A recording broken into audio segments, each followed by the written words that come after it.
ang energetic business manager of Artist Lounge, Mr. Ren Saiton.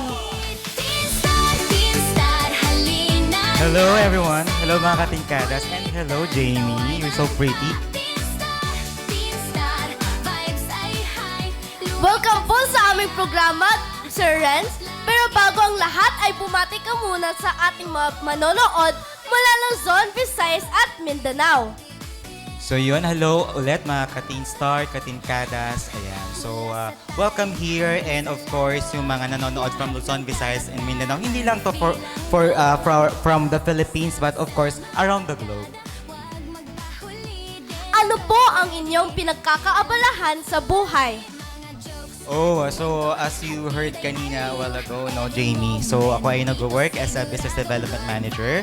Ako rin ay social media manager and I'm also handling some different talents. Ayan. And of course, I'm one of the acting coaches. And what more? Nagde-direct din ako sa prod. Ayan. So and then I do also hosting and I'm also one of the talents of Artist Lounge Multimedia Incorporated.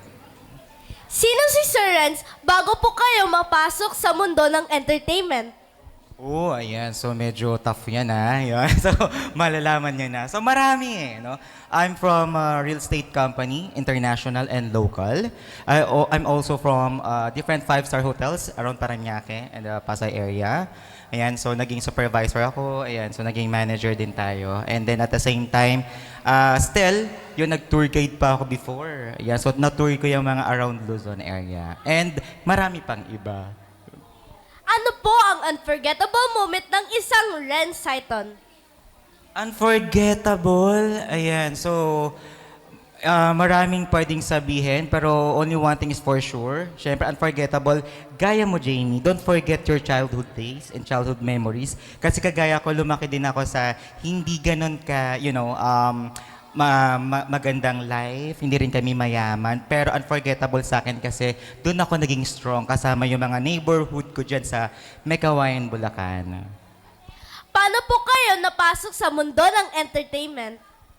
Yun. So, hindi ko pa to na-discuss before. Actually, yung Artist Lounge kasi, ang unang investor ay ex-partner ko. Yun. So, medyo mahirap lang kasi medyo bata yung kasama, no? So, ex-partner ko investor and then I'm from real estate that time.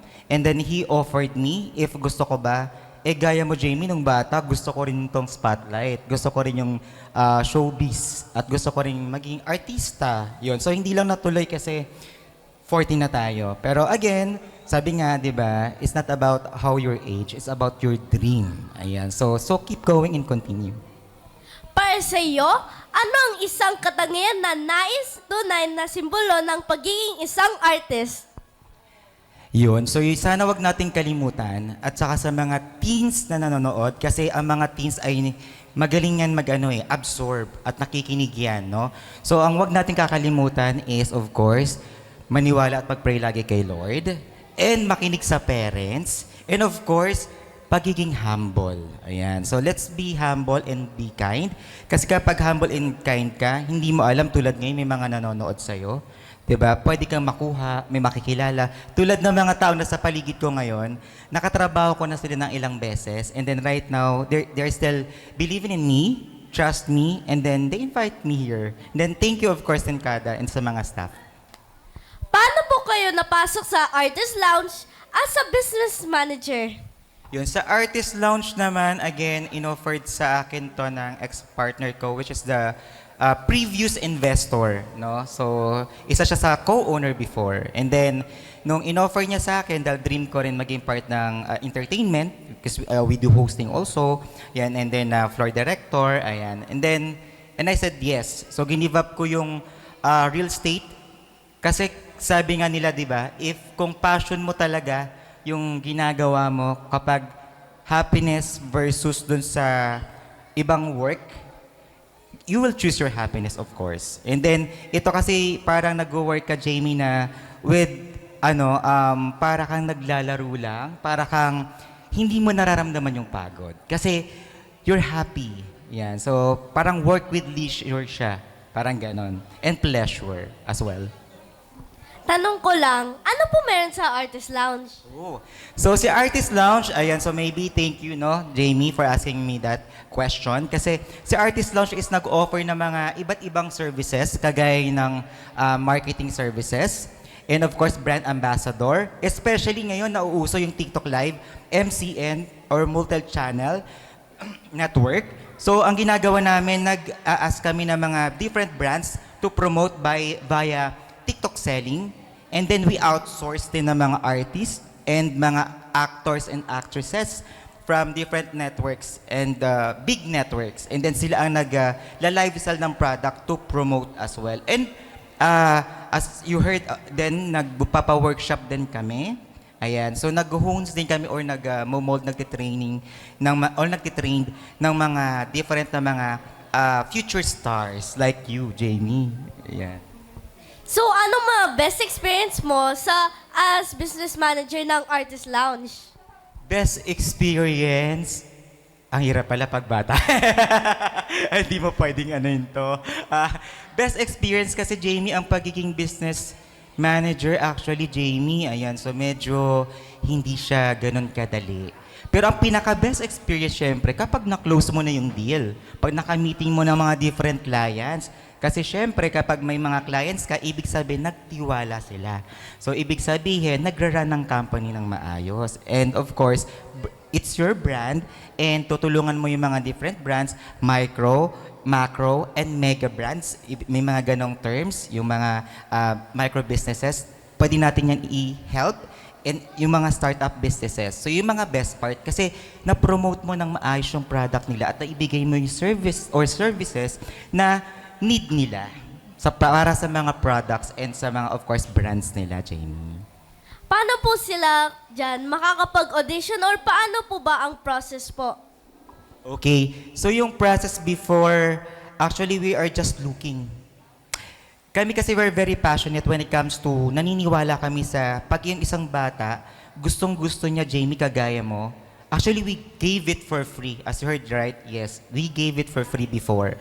Pero nung nakita namin, Jamie, na parang yung iba nawawala. So parang, ang ginawa namin, ba't hindi tayo maghanap? Ba't hindi tayo mag-post? Kasi I'm also handling the social media. So nag-post kami, gumawa kami ng mga logos, etc. and other mga promotions. And right now, ayan, so meron kaming workshops like masters, ayan, basic workshops, mga personality development, ayan, so meron din tayo niyan. So, ganun namin siya ginagawa ngayon. And of course, meron na tayong payment sa services. But before, wala talaga. Yun ang aim namin before. Pero hindi naman po namin makikita na kayo ay umarte. So, mapagbibigyan nyo po ba kami? Direct Lay. Ayan, of course, ayan. Sige, nabigla ako. Direct Lay, ayan, Direct Lay. Nawala sa pag-compose, no? Composure, no? Sure, nak, sige. Paano ang acting ba? Sige. Ang dapat nyo lang po gawin ay bigyan ng sariling emotion ang ibibigay namin tatak sa isang pelikula na makita mo sa ating screen. So, handa na po ba kayo? Sure, sige. I'm ready, sige. Kung handa na po kayo, ito po ang tatak pelikula na inyong gagawin. Sana lumayo ka na lang. Sana umiwas ka na lang, maiintindihan ko ba yun? Pero bang sinota mo ako eh. Sinota mo ang best friend mo.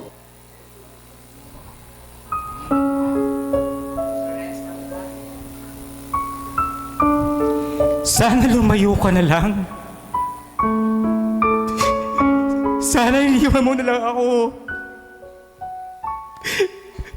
Box yun, maiintindihan ko eh. Pero Box, sinota mo yung best friend mo.